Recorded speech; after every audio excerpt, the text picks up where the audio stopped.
श्रीराम. मनावासना दुष्टकामा नये रे, मना सर्वथा पापबुद्धी नको रे, मना सर्वथा नीती सोडू नको हो, मनांतरी सार विचार राहो.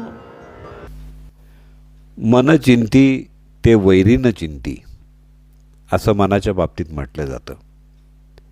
मनामध्ये नानापरीचे विचार येतात. त्यात चांगल्या किंवा वाईट गोष्टींचा अंतर्भाव असतो. जी गोष्ट करू नये असं सांगितलं जातं त्याच्यावरती ते मन सतत विचार करत राहतं. त्यासाठी श्री समर्थ काय चांगलं काय वाईट हे आपल्याला सांगतात. चांगल्या गोष्टींमध्ये माणुसकी, प्रेम, श्रद्धा, त्याग, दया, क्षमा आणि शांती अशा गोष्टींचा समावेश होतो. तर स्पर्धा, दुसऱ्याचं वाईट चिंतणं, मत्सर, द्वेष अशा गोष्टींचा समावेश वाईट गोष्टींमध्ये होतो. असं म्हणतात की आपण जो खड्डा दुसऱ्यासाठी खणतो त्यात आपणच पडण्याची शक्यता असते. महाभारतामध्ये धृतराष्ट्रानं कौरवांना सतत स्पर्धा आणि मत्सर शिकवला.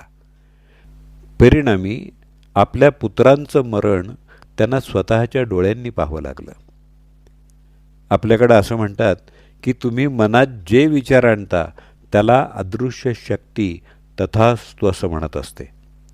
म्हणून समर्थ सांगतात मनात वाईट विचार आणू नयेत, वाईट बोलू नये, मनाला नेहमी चांगलं वळण लावण्याचा प्रयत्न केला पाहिजे. पुढं समर्थ पापबुद्धी टाकून द्यायला सांगतात. समाजामध्ये बरीच वाईट माणसं यशस्वी झालेली आहेत असं आपल्याला दिसतं, पण ते यश कायमस्वरूपी टिकून राहणारं नसतं. या यशाबरोबरच एक अशांती प्रवेश करत असते. काळाच्या ओघात कदाचित हे तथाकथित यशस्वी लोक मागं पडतील, पण सदाचारानं वागणारे विवेकानंदांसारखे लोक नेहमीच लक्षात राहतील. तेव्हा कौटुंबिक स्तरावर हे काम आईवडील आणि गुरुजन करत असतात. तेव्हा तिथंच मुलांना मत्सर, तिरस्कार, द्वेष हे सर्व पाप आहे हे शिकवलं पाहिजे. जे पेराल तेच उगवेल या न्यायानं तुम्ही जर प्रेम पेरलं तर प्रेमच उगवेल, किंवा तुम्ही लोकांना जेव्हा परातीनं प्रेम वाटाल तेव्हा तुम्हाला चमच्यानं प्रेम परत मिळेल, हा जगाचा नियम आहे. तेव्हा मनाला वळण लावण्याचं काम आपल्यालाच प्रयत्नपूर्वक करावं लागतं. आधी विचार, मग निश्चय, मग आचार असा हा क्रम असतो. दुष्ट वासनेचा परिणाम पापबुद्धीत होतो. पापबुद्धी बळावली की वागण्यावरची बंधनं ढिली होतात. माणूस अनितीनं वागायला लागतो. शरीर आवरणं किंवा मन आवरणं हे शेवटी आपल्या स्वाधीन नसतं. म्हणून समर्थ धर्म आणि नीती सोडू नको असा उपदेश मनाला करतायत.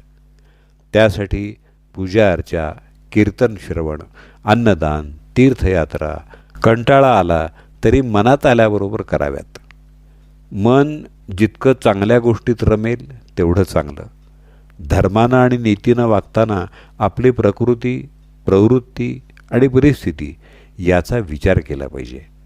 यासाठी समर्थाने सार काय आणि आसार काय, महत्त्वाचं काय, गौण काय याचा विचार विवेकानं करावा असं सांगितलं आहे. विवेकानं वागलं नाही तर चांगल्या गोष्टीतही विकृती निर्माण होते. जेव्हा समाजाची बंधनं आपण स्वतःहून पाळतो तेव्हा ती जाचक वाटत नाहीत. फार कडक नियम केले तर त्याचंही अजीर्ण होतं. अधिक चांगल्याकडून कमी चांगल्याकडे जाण्यापेक्षा कमीकडून अधिकाकडे जाणं चांगलं. त्यामुळं आधी शरीराला वळण लावावं आणि मग मनाला नियम लावावा. पण क्षणिक सुख प्राप्त करून घेण्यासाठी प्रत्येकजण मनाप्रमाणे स्वैराचारानं जर वागू लागला तर नीती नियमाचं पालन करणारे बावळट ठरू नयेत. एका उद्योगपतीनं रोज विष्णू सहस्त्रनामाचे 12 पाठ करायचे असा नियम केला. एका पाठाला 10 मिनिटं लागतात. असा साधारण 2 तासांचा कालावधी देणं त्याला नंतर काही जमेना. परिणामी त्यांचा पाठ करण्याचा नियमच मोडला. इथं त्याने जर एकच पाठ करायचा नियम केला असता तर ते सहज जमलं असतं.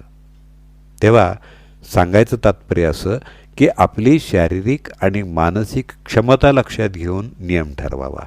हेच यातलं महत्त्वाचं सार आहे.